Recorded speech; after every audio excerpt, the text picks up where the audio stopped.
The साहब haunted palace. ये कहानी रवि नाम के एक क्रिमिनल के साथ हुई एक रियल स्टोरी पर बेस्ड है। आंध्र प्रदेश में रहने वाला 34 साल का एक हट्टा कट्टा आदमी रवि नायडू बड़े बड़े बिल्डरों के कहने पर छोटे छोटे लोगों के घर पर कब्जा करने का काम करता था। ना वो किसी गैंग का हिस्सा था और ना ही किसी से दुश्मनी रखता था। सुबह उठना, अपनी पुरानी मोटरसाइकिल स्टार्ट करना और डायरी में लिखे नाम के पीछे निकल जाना, यही थी उसकी जिंदगी। उस दिन शाम को जब वो अपनी डायरी देख रहा था तो उसको एक कंस्ट्रक्शन कंपनी से मैसेज आया। ये मैसेज एक बहुत बड़े बिल्डर का था जिसे पास के एक छोटे से शहर के सबसे बड़े राजमहल पर कब्जा करना था। वो बिल्डर इस काम के लिए मुंह मांगी कीमत दे सकता था। रवि को लगा कि उसके लिए ये एक लॉटरी जैसा है और अगर उसने वो राजा महल खाली करवा दिया तो उसे फिर से ये छोटे छोटे कब्जे का काम करने की कोई जरूरत नहीं होगी। पर राजा महल का नाम पढ़ते ही उसके दिमाग में शहर की पुरानी बातें याद आईं। राजा महल शहर के बाहर जंगलों के बीच बना शहर के राजा साहब का एक बहुत ही शानदार पैलेस था जो उनकी मौत के बाद कई सालों से वीरान था। लोग कहते हैं कि उस महल का असली राजा बहुत बुरी तरह मारा गया और आज भी उसकी आत्मा वहां अपने बदले के लिए भटक रही है। कई लोगों ने उस महल पर कब्जा करना चाहा, पर कोई भी वहां आज तक रात में रुक नहीं पाया है। रवि ने खुद से कहा कि ये सब अफवाह है और उसे ये काम करना ही चाहिए। दोपहर को रवि अपनी मोटरसाइकिल पर राजा महल की तरफ निकल गया। रास्ता धीरे धीरे सुनसान होता गया। शाम ढलने लगी। शहर के घर पीछे छूट गए और पेड़ों के बीच से गुजरते हुए आसमान का रंग बदलने लगा। हवा ठंडी नहीं थी लेकिन भारी थी, जैसे हर सांस के साथ कुछ और भी उसके सीने के अंदर जा रहा हो। राजा महल का गेट सामने आया। लोहे का बड़ा सा गेट आधा झुक चुका था। उस पर जंख जम चुकी थी और पेड़ की बेलों ने उसे पूरी तरह से जकड़ रखा था। रवि ने मोटरसाइकिल बंद की। जैसे ही इंजन की आवाज खत्म हुई, आसपास की सारी आवाजें भी जैसे दब सी गईं।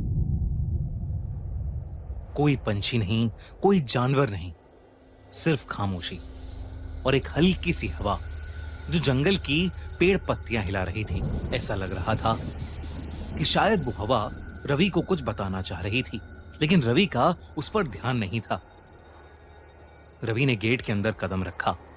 राजा महल अंदर से और भी ज्यादा भयानक लग रहा था। ऊंची छत, लंबी कॉरिडोर्स और दीवारों पर पुरानी पेंटिंग्स जो आधी मिट चुकी थीं। कई तस्वीरों के चेहरे घिसे हुए थे। पेंटिंग में आंखों की जगह सिर्फ काला रंग था, जैसे किसी ने जानबूझकर उन्हें मिटा दिया हो। रवि पेंटिंग्स देख ही रहा था कि तभी एकदम से उसे ऐसा लगा कि जैसे कोई उसे देख रहा है। उसने आवाज लगाई, कोई है? कोई है यहाँ? उसकी आवाज कॉरिडोर में घूमकर वापस आई, लेकिन वो आवाज बिल्कुल वैसी नहीं थी जैसे उसने बोली थी। वो थोड़ी धीमी थी, थोड़ी भारी, जैसे किसी और के गले से निकलकर लौट रही हो। रवि ने इस पर ज्यादा ध्यान नहीं दिया और चुपचाप राजा साहब के कमरे में चला गया।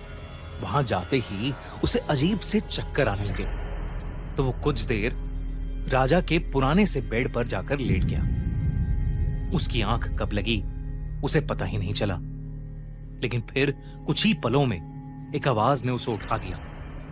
किसी के चिल्लाने की आवाज। वो आवाज जमीन के नीचे से आती हुई लग रही थी। शब्द साफ नहीं थे, लेकिन उनमें एक भूख थी, एक गुस्सा था और कुछ ऐसा था जो बहुत पुराना था। रवि के सीने में एक अजीब सी घबराहट भरने लगी। वो धीरे धीरे आगे बढ़ा और एक कमरे के सामने आकर रुक गया। दरवाजा आधा खुला था। अंदर खून में लिपटी जंजीरें पड़ी थीं और उन्हीं के पास एक दिया जल रहा था।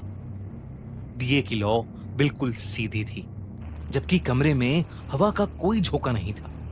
रवि ने जैसे ही कमरे के अंदर कदम रखा, वो दिया बुझ गया। अंधेरा इतना घना हो गया कि रवि को कुछ नजर नहीं आ रहा था। उस पल रवि को पहली बार लगा कि शायद यहां आकर उससे एक बहुत बड़ी गलती हो गई है। कुछ ही पलों में फिर एक आवाज आई। रवि के कान के बिल्कुल पास किसी ने कहा, तू यहाँ कब्जा करने आया है? रवि ने पीछे मुड़ना चाहा, लेकिन उसके पैर जैसे जम गए थे। उसकी सांसें तेज हो गईं और दिल जोर जोर से धड़कने लगा। अंधेरे में धीरे धीरे एक अजीब सी चीज उभरी। वो आदमी जैसी थी, लेकिन पूरी तरह नहीं। उसका शरीर काले धुएं जैसा लग रहा था। चेहरे पर आंखों की जगह सिर्फ गहरी खाली जगह थी। उस आदमी के हाथ में एक पुराना यंत्र था, जिसमें सूखे बाल और छोटी छोटी हड्डियां बंधी हुई थी। फिर उस आदमी की परछाई से एक हंसी की आवाज आई, बहुत धीमी सी हंसी। धीरे धीरे वो धुआं, उस आदमी की परछाई एक भयानक तांत्रिक में बदल गई। उस तांत्रिक ने कहा कि वो भी कभी कर्ज में था। उसने बताया कि इस महल के राजा ने उससे उसका हिसाब देने को कहा था। राजा ने उसे काले तंत्र, बलि और खून के कामों के लिए राज्य से निकाल दिया था। और फिर अचानक से वो कमरा बदलने लगा। रवि ने देखा कि राजा महल अपने पुराने रूप में आ गया था। दीवारों पर रोशनी थी, सामने एक राजा खड़ा था, लेकिन जंजीरों में जकड़ा हुआ। वो शांत था, लेकिन उसकी आंखों में सख्ती थी। उसके सामने वही तांत्रिक खड़ा था, जिसका चेहरा गुस्से और नफरत से भरा हुआ था। तांत्रिक ने अपनी काली शक्तियों का इस्तेमाल किया। मंत्रों की आवाज गूंजी।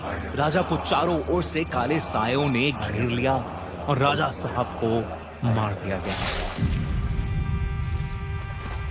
खून जमीन पर गिरा, बलि पूरी हुई। ये सब देखकर रवि का गला चीख से भर गया। तांत्रिक की फिर आवाज आई और उसने कहा, अब रवि की बारी है। तभी रवि की सांसें भारी होने लगीं और उसके सीने में एक अजीब सा दर्द होने लगा। अचानक रवि जमीन से नीचे उठ गया, जैसे वो हवा में तैर रहा हो। उसकी आंखें सफेद पड़ने लगीं और उसे ऐसा लगा कि जैसे कोई उसकी आत्मा उसके शरीर से बाहर खींच रहा है। और तभी एक और आवाज आई। वो आवाज भारी थी, लेकिन शांत थी। राजा साहब की आत्मा रवि के सामने थी। उसका चेहरा खूनी नहीं था, उसमें सिर्फ दुख और कर्तव्य था। राजा ने कहा कि इस घर में और खून नहीं होगा। तांत्रिक चीखा और बोला कि रवि अब उसका शिकार है। तभी अचानक राजा की आकृति बड़ी होती चली गई और तांत्रिक के मंत्रों की आवाज टूटने लगी। दीवारें कांप उठी, अंधेरा जैसे चीखने लगा। तांत्रिक धीरे धीरे घूमने लगा, जैसे उसे कोई जबरदस्ती खींच रहा हो।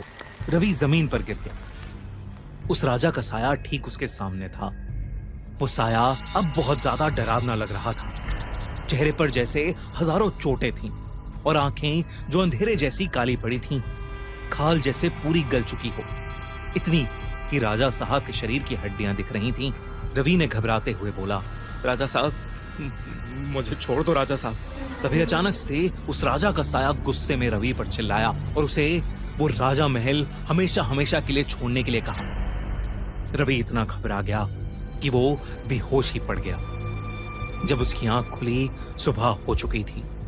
राजा महल वैसा ही था जैसा सालों से था, टूटा हुआ, खंडर, खामोश, जैसे रात में कुछ भी नहीं हुआ हो। रवि बिना पीछे देखे वहां से बाहर भागा। उसने बिल्डर को ये काम करने से सख्त मना कर दिया। तब से वो राजा महल आज भी खाली है। शहर के लोग आज भी कहते हैं कि वो राजा साहब का महल रात में जिंदा हो जाता है। आपको क्या लगता है? हमें जरूर बताइए।